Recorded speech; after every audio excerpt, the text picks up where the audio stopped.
Good morning. It is 77 degrees and humid, very humid here in North Carolina. I'm going to take this ginger jar lamp that I got from a thrift store for $5 maybe. And I saw on Pinterest where another girl painted hers Kelly green. This is the spray paint that she used on her lamp, but I read the back of the can and it didn't say that it was safe for ceramic, which is what I have, so I looked for something else. I really liked this. Lately, I've been loving gloss. I feel like the matte trend is kind of out. Rust-Oleum is my favorite spray paint brand. I've tried Krylon and have not had good experiences. In addition to Rust-Oleum, I think just being a better product, they have really good customer service. And this video is not sponsored. I've just had to call them a couple of times and they're really knowledgeable. Not only that, but they answer the phone right away. So before you paint anything, you always want to make sure you prep correctly. And I've got a microfiber towel. Sometimes I use shop rags or paper towels, and you need some kind of degreaser. You can use Simple Green. This is concentrated, so I usually spray it directly on a rag and then wet the rag a little bit. As long as it's pretty warm outside, it'll dry quickly. You may have to do it twice if whatever you have is pretty dirty. Maybe it's been outside or in an attic or in a garage or something. And you're going to wipe the whole thing down. This was in my garage, so it definitely had dirt on it. These little specks here are just in the ceramic. I also have a roll of painter's tape. Just covered that up and then covered at least this part of the cord, because when I'm spraying around here, that's the part that's going to get overspray on it. You can go a little bit further. You could even like just take another rag and cover this part so you don't get overspray on it. And if you do, there are solvents you can use to get the overspray off. It's just a lot easier not to get it on there in the first place. Okay, as I'm kind of cleaning this off with my damp rag and Simple Green, doing the best I can with one hand, I just wanted to mention, the reason I mentioned the temperature is because you really need to pay attention to directions on not only your cleaning products, but your paint. And this says, based on 70 degrees Fahrenheit, 50% relative humidity, it will dry to the touch in 20 minutes, to handle in 1 hour, and fully dry in 24 hours. This is really important. I learned this lesson the hard way. Apply a second coat or clear coat within 1 hour or after 48 hours. Apply clear in 2 to 3 light coats a few minutes apart. The reason this is important is because if you don't finish in 1 hour or wait 48 hours, your paint will crackle. I'm telling you this because I learned the hard way when I was painting a mirror that I came back in 24 hours to recoat it because I think it just got too hot and I ran out of time, and it crackled so badly, and then I had to sand it and redo it. You really don't want to do that. It also says use outdoors in a well-ventilated area, which I always do it outside my garage, and even then, the paint smell goes through the garage and into the house. This stuff is very strong. Use when temperatures between 50 degrees Fahrenheit and 90 degrees Fahrenheit. That's really important because your paint, if you start spraying when it gets close to 90 degrees, the paint dries as it's coming out of the can before it reaches whatever you're painting. I know that sounds crazy, but it does, and then it's going to leave a layer of dust and it's not going to apply well.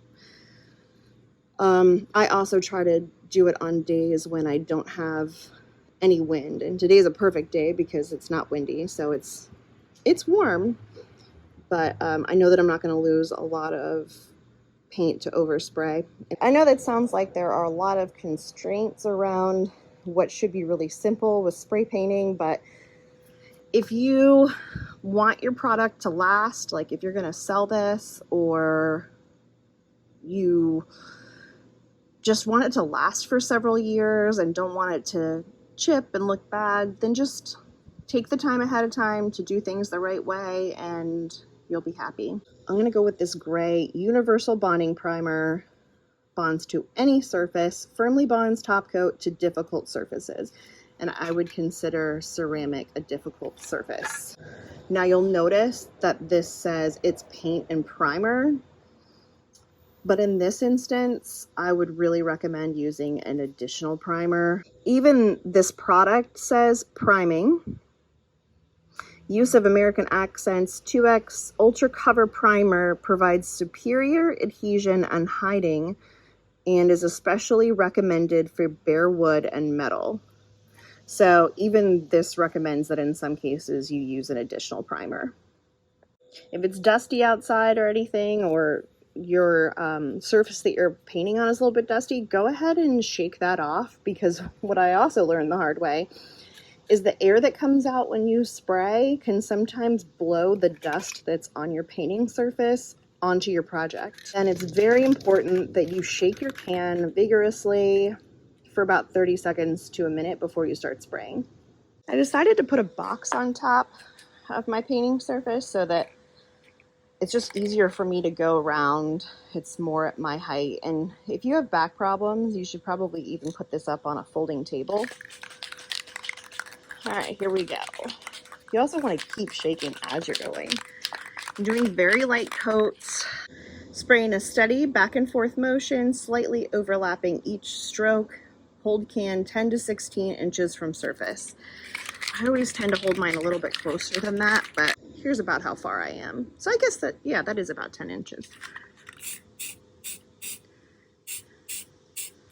This can give you some finger and forearm pain if you're not used to it. You do a lot of spraying, but I'm just doing very light coats, as you can see.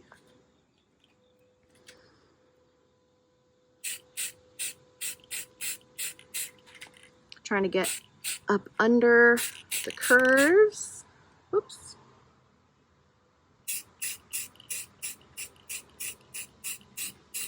Very light coats. Go all the way around. Everything is even. You do not want any drip marks. If it starts to drip, that means you're putting too much paint on there, and perhaps you're too close. This takes practice. I do a lot of painting, so don't get down on yourself if your technique is not perfect at first. All right. Then I'm just gonna look around and make sure I got it everywhere. Sometimes if it's really sunny outside, it can be hard to tell. It's not really sunny today, but, or at least not right now, but see, like, there's a spot right there. And as long as you're doing light coats, it's okay to come right back and spray it again.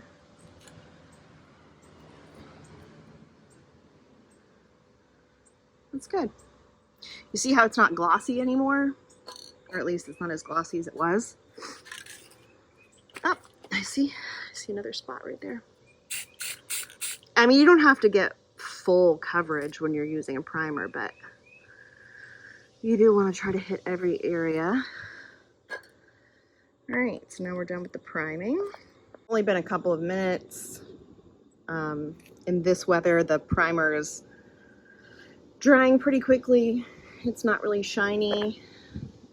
I shook this vigorously, and now I'm gonna need both hands to pop the top off, and I'm gonna spray our color in the same technique that I did for the primer.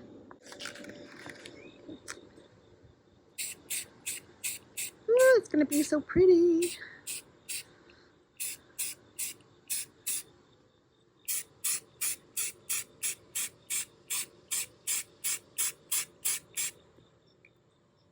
no. I hate when this happens. I don't think I shook the can well enough. You can see here that it's glossy, and then down here it's matte and it's rough. I didn't shake it well enough, even though I thought that I did. Which means that after I do this coat, I'm gonna have to sand it and then put on my next coat if I want it to look smooth. All right, I shook the can again. Let's keep going.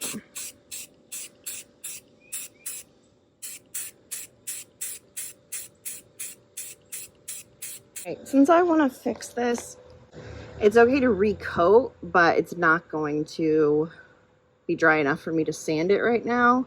I'm just checking to see how dry it is. I'm just gonna give this a little bit to dry. Remember, I still have an hour to finish this. So I'm gonna set a timer for myself, go do some other things, and then come back, sand this, and try to finish it up within the hour. It's about 10 minutes later. I'm very lightly coming in with my sanding block. Really, I'm just trying to knock off these rough bits of paint. And it's kind of hard to tell, but you can kind of tell the difference between this rough paint right here and where it's smooth right here. So all I need is for that rough stuff to be off so that my second coat goes on smooth, and then that coat will be glossy as long as I shake up the can enough.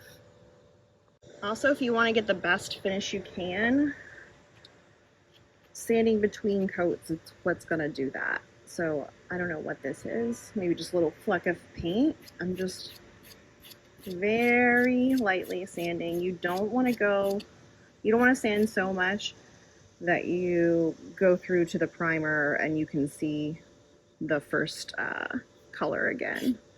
Just extremely light. All right, I did the best I could with the sanding, but I really have to work quickly because it's getting so hot and humid. I'm just gonna come back in after sanding with my cloth and wipe this down, because you're gonna get, especially if you're working outside, you're gonna get little pieces of dust and all the stuff you sanded. It's gonna be on there, and then it's gonna create a rough finish. So you can even see that some of the dust, the green dust, came off on here. And we are going for a glossy finish here, which is going to show all those imperfections. So just give it a little wipe down with a very lightly damp cloth, and then I even just blow air on it to get all that stuff off. All right, I did my second coat. I actually ended up putting this on top of a roll of painter's tape because when I went to pick up the base, some of the paint had stuck to the box and then it tore away at the bottom. So I went in and put more primer on that area and then painted it. To make it extra glossy, I'm going to use one of my favorite top coats, which is Rust-Oleum's Crystal Clear Enamel. It just says clear, but on the back it says gloss clear. They don't really make it clear if this is semi-gloss, satin, or gloss, so you have to look on the back. Since I did really light coats on this, it's already ready for me to apply this, and I'm almost done.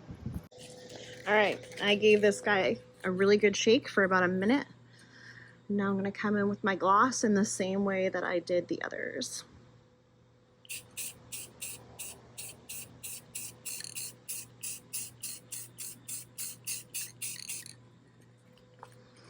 And then I'm trying to overlap, so I'm only going to the side a little bit.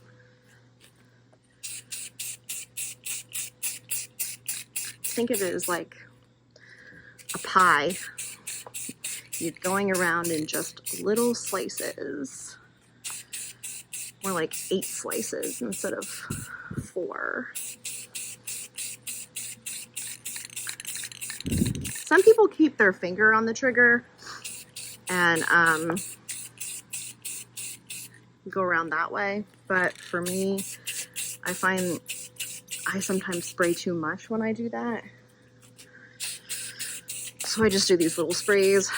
I don't know if maybe that wastes more paint, but it works out better for me. Now, I don't think you need a top coat on this. It's just with it being ceramic and it being a slick surface that we're painting. And I also wanted the uniform look of glossy paint here. I think the top coat is really helpful. I'm gonna leave this outside.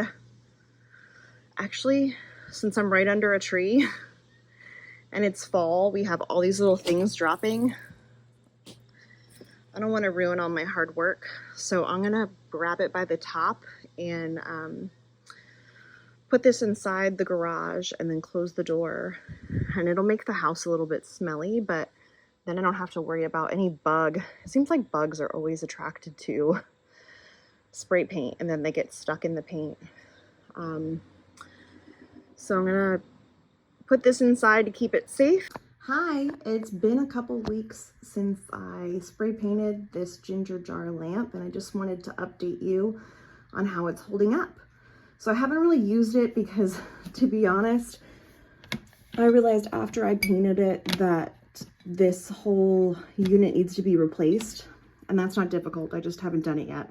But I did go ahead and put the trim ribbon on the lampshade. I can't say I did my best work, but I'll tell you how I did it in just a second. So the color looks a little bit not as bright in here because my son's bedroom isn't very bright. But I just want to tell you that the way that I prepped this when I was doing it with you guys has held up.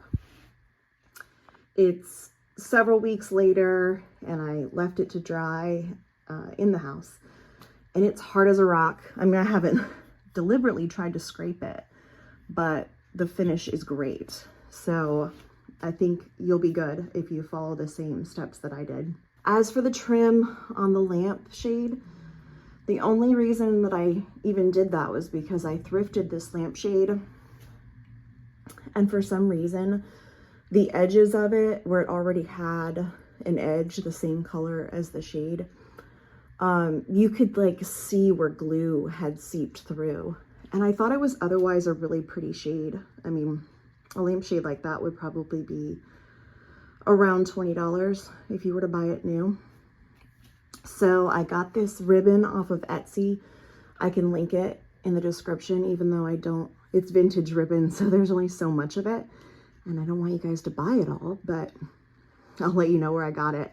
I thought the design, I did a lot of searching, and it was the best that I could find to go with my son's new Minecraft room theme, or should I say Minecraft inspired, because the bedding's the only thing that has Minecraft characters on it. The rest of it, I'm just trying to like do in the Minecraft colors so that it still stays classy, not too character themed. I used my hot glue gun, and I really should have been more methodical about this because I'm a type A person and this bothered me, but all right, so I got my hot glue gun, the high heat kind, and I started at a seam.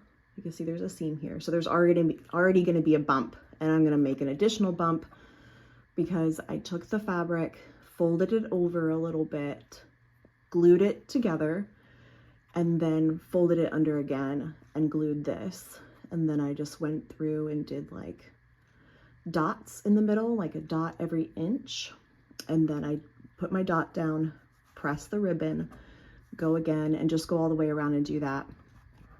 I did have to come back in and kind of put my glue gun under this ribbon here and press the top so that it wasn't wavy. Like you can kind of see a little bit here where this piece isn't fully, you know, sealed to the lampshade, but it's fine. I'm gonna live with it.